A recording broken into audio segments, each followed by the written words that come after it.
All right, Barakatah Yahweh, Barakatah Yahweh Shai, Barakatah Yahweh, Barakatah Yahweh Shai, Call Halal Yahweh Ba'Shem Yahweh Shai, Ba'Shem Rakak Wadash. Double honors to the elders and apostles of Great Millstone, and salutation to you brothers pushing his word in truth and in sincerity.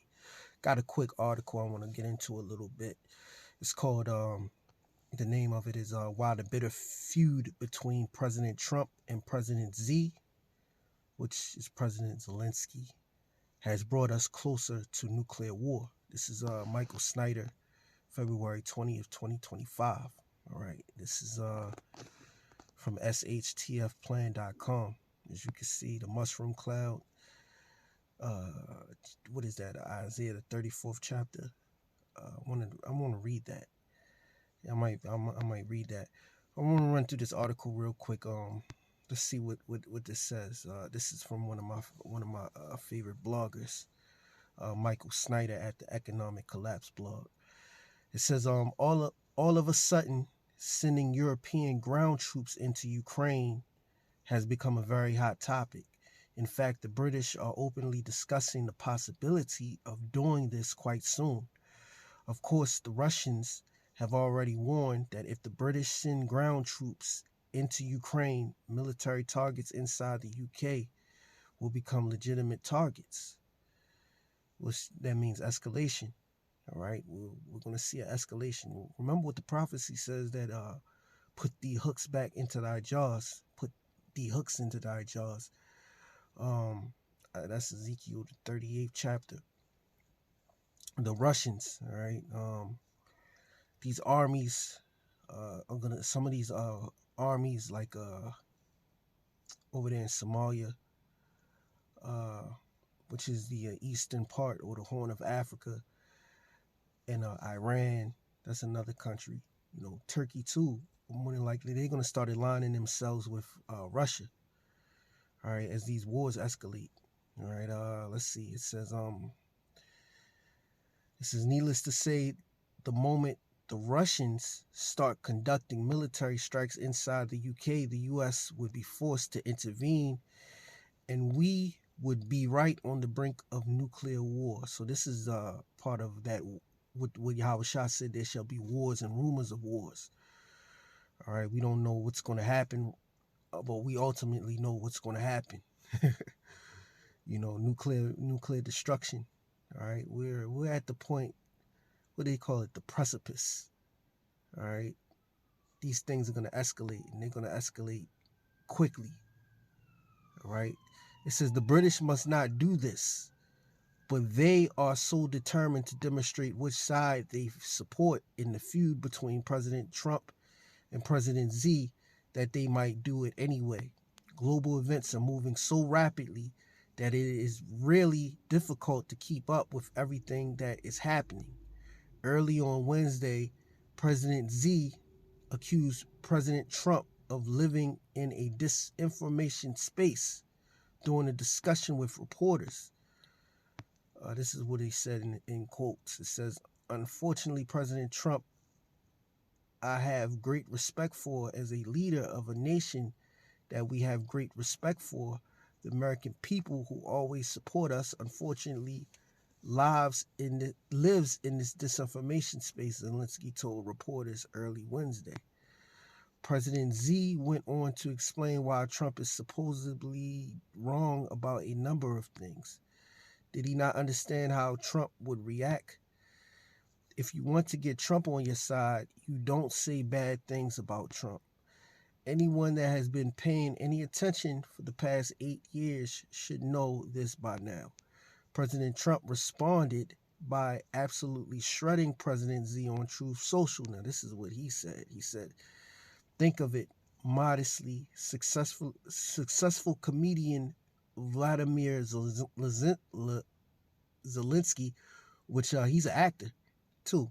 When he says successful comedian Vladimir Zelensky talked the United States of America into spending $350 billion to go into a war that couldn't be won. That never had to start, but a war that he without the US and Trump will never be able to settle. The United States has spent $200 billion more than Europe, and Europe's money is guaranteed, while the United States will not will get nothing back. Why didn't sleepy Joe Biden demand equalization? In that this war is far more important to Europe than it is to us. We have a big, beautiful ocean as separation. On top of this, Zelensky admits that half of the money we sent him is missing.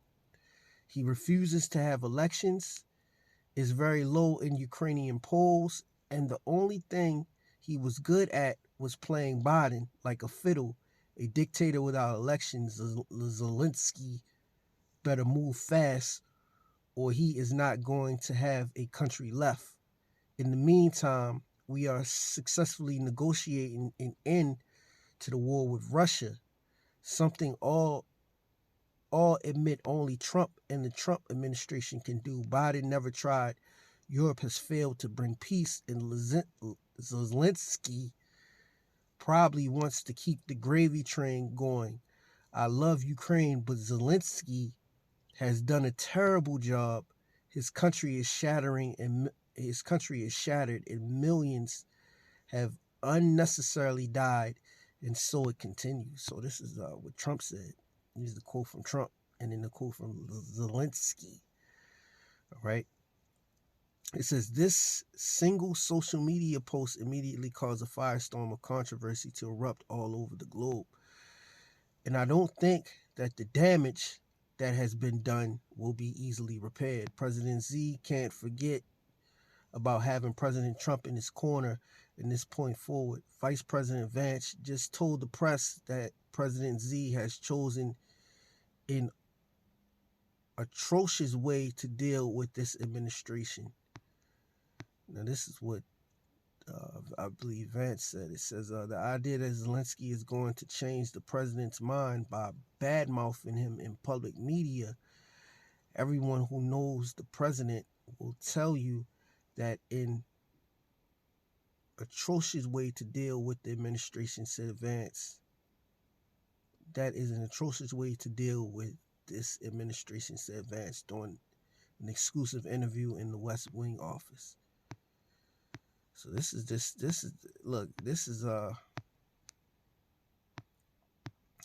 taking its turn.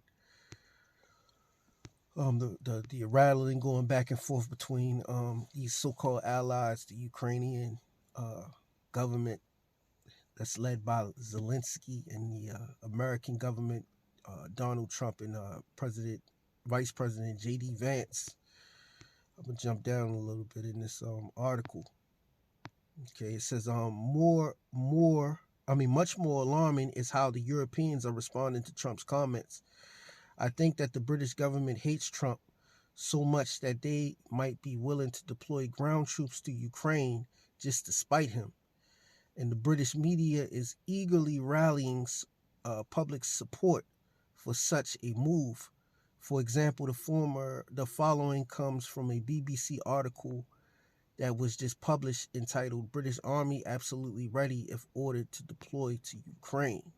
All right, so you got the Most High, a division. If Satan be divided against Satan, his house shall not stand. All right, you have these allies being divided. This is increasing the nations hating the whore, meaning these European nations. All right, and just if war escalates in Europe and these European countries get the brunt of it, they're gonna hate Babylon the Great, the whore. All right. It says the British Army has said it is ready to deploy to Ukraine if requested by the government. All right. This week, 2,500 UK troops from the Army's High Readiness Force, the 1st Division, has been taking part in a large NATO exercise in Romania on a training area just 16 miles from the border with Ukraine.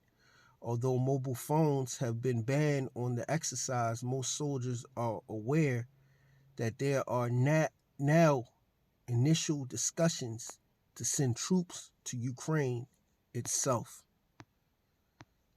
All right, so you have Donald Trump making over there in Saudi Arabia, they're trying to make plans for peace. All right, but you have NATO doing exercises, so this is going to get very interesting, man. Don't sleep on these things that's taking place. All right, things is happening. All right, there's war on the horizon, and the Lord is a man of war. All right, the angels are stirring up these armies to fulfill what is written in the scriptures. Let me get you this scripture right here, and I like the scripture, Isaiah 34. Right? Because Esau, Edom, he's done. He's finished. He's not going to come back. All right, this is his last stand. Let's press Isaiah 34. All right, here we go. This is Isaiah 34:1. It says, "Come near, ye nations, to hear, and hearken, ye people. Let the earth hear, and all that is therein, the world and all things that come forth of it." All right, all the nations, they have to hear this message. All right. You know, the Lord's servants, the prophets, are prophesying to the nations. Jeremiah was a prophet to the nations. Okay, this message is for the nations. It says, "For the indignation of the Lord," which indignation means his righteous anger. "For the indignation of the Lord is upon all nations, and his fury upon all their armies. He have utterly destroyed them. He have delivered them to the slaughter." So you have these Edomites. We're speaking of the British government. All right, the Lord's indignation is on the British government's armies. All right, not only the British government's armies, the Ukrainian government's armies, the Russian government's armies, the American government's armies, the German government's armies, the French government's armies, and all the armies on the earth. All right, I'll read it again. "For the indignation of the Lord is upon all nations, and his fury," all right, his fury upon all their armies. All right, the Lord's fury is upon all their armies. Let me see what this word.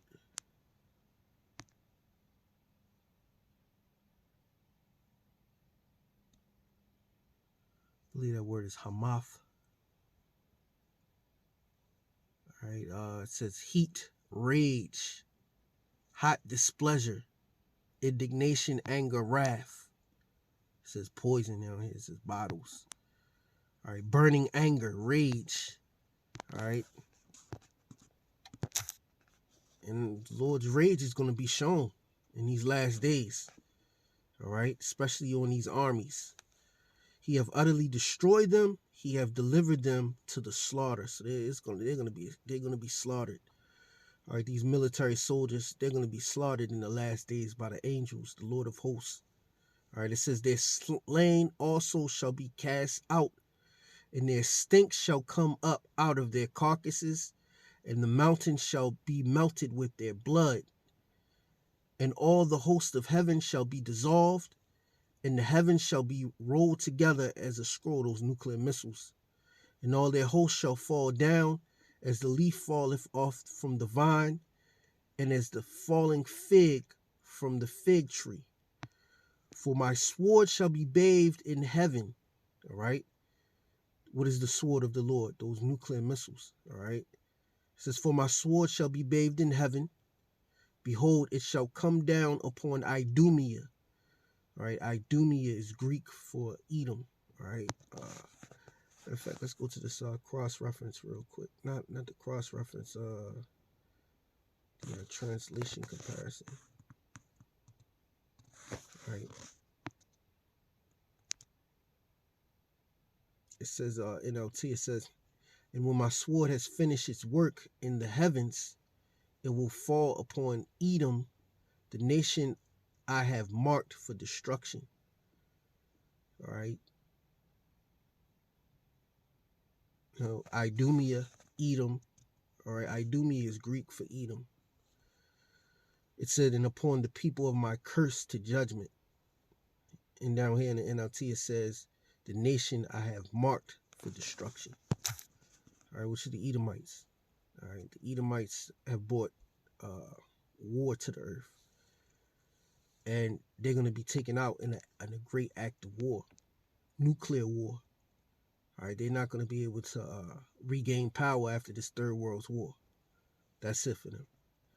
All right, but I'm in a video here called Halal Yahweh Ba'Shem Yahushai Ba'Shem Rakak Wadash.